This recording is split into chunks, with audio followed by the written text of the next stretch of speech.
Okay, so part two of my most inspiring YouTube video. Or person.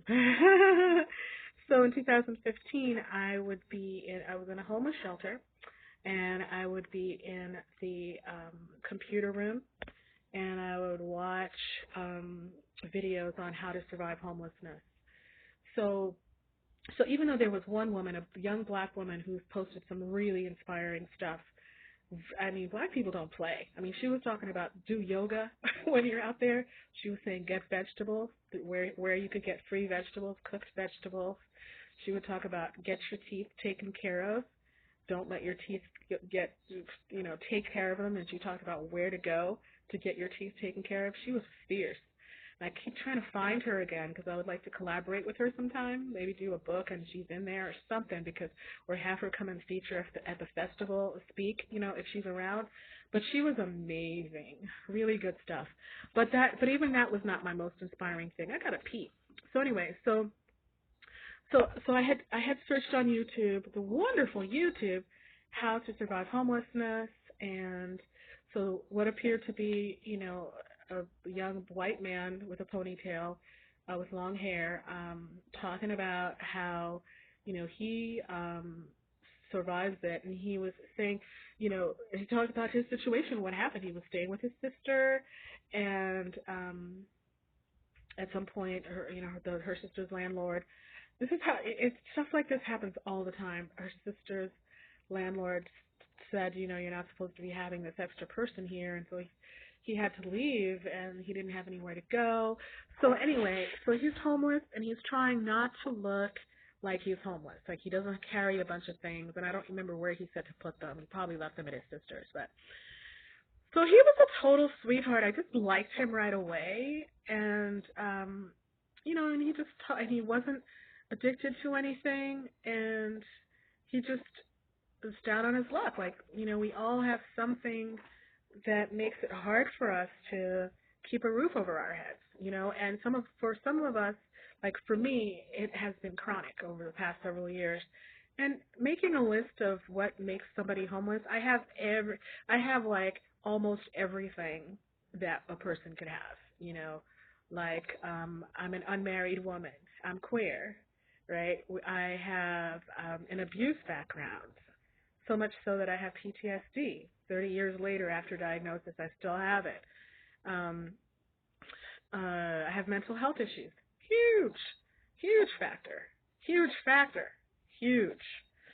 So anyway, don't get me started. So I was following his channel, actually, just to see how he was doing and progressing, and he would talk about applying for a job and having a job for a while and not going well, but then losing that job, and then just making progress, and then a little stepping back, making progress. Then he started to transition. He started to transition gender. So then I thought, wow, I didn't know that was going on in this person's life. And so she's starting to transition, and she's starting to look different, and starting to talk about makeup and her hair and her voice. And I'm so happy for her. And then this is what happens that always makes me so happy. So she um, talks about how one day, one of us, one of the subscribers to the channel, had left a comment, saying um, saying some sweet thing, something like just checking in, and like, give me a call, you can contact me if you ever want to, or something like that. So it was just a reaching out in friendship and concern. And so they talked on the phone, and they talked on the phone like all day. I could be getting part of the facts wrong, right? But they just instantly clicked. They had so much in common. So much in common. They're into like those little, Comic Con type of things. They're like geeky stuff. Geeks stick together. So they had all these things in common. Who would have thunk it? And basically, at some point, the person says, if you want to come and stay with me, if you want to come and stay with me, you can, you know. And so she did, and they just completely clicked even more in person. They fell in love. They got married. So it just makes me so happy. I mean, that story, you know, just, why do I have the biggest napkin known to mankind? Does that make even the slightest sense to you? Oh, I know, because it's not a tissue. It's something that one would use at the dinner table. But I use like almost any napkin. And where did these come from? Someplace I had lunch recently, I think, and I was just like, let me just grab these napkins so that I can have a boat hack for my audience. So that story on YouTube was, I'm going to see how long I keep this on, was my favorite story, and I still think about it. I'll just be in the bathroom brushing my teeth thinking, you know, that would be awesome if something like that happened to me. But something just doesn't feel right. I'm not saying that I wouldn't welcome, like if anybody is out there saying, hey, you know, if somebody feels they feel moved to do that, that I'm not going to turn down a conversation or the possibility of it. And I want to cry about this because I kind of don't want it to be hard. I'm so tired of like hardosity, like really, but I just really feel like it's time for me to learn to be on my own.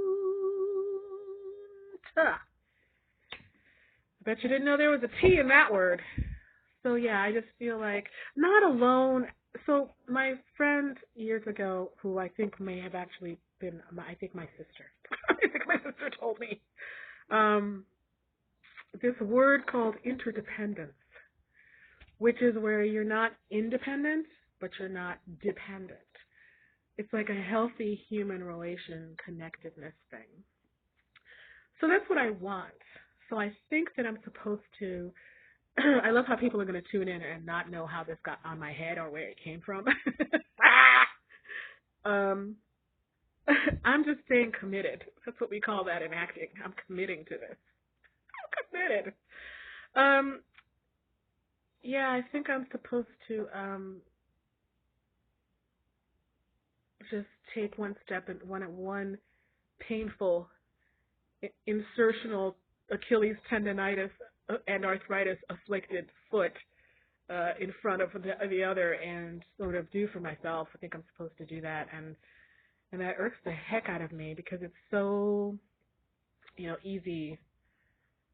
I totally don't take that for granted, but it is easy on the heart level to attract someone who happens to have the other half of the key that you don't have. You know, that is easy to do because we all have so much to offer and we all want something and we all can connect with one another. So I know that I could, you know, I know that there are people out, I'm sure there's, you know, another guy out there with room in his home and his heart for me.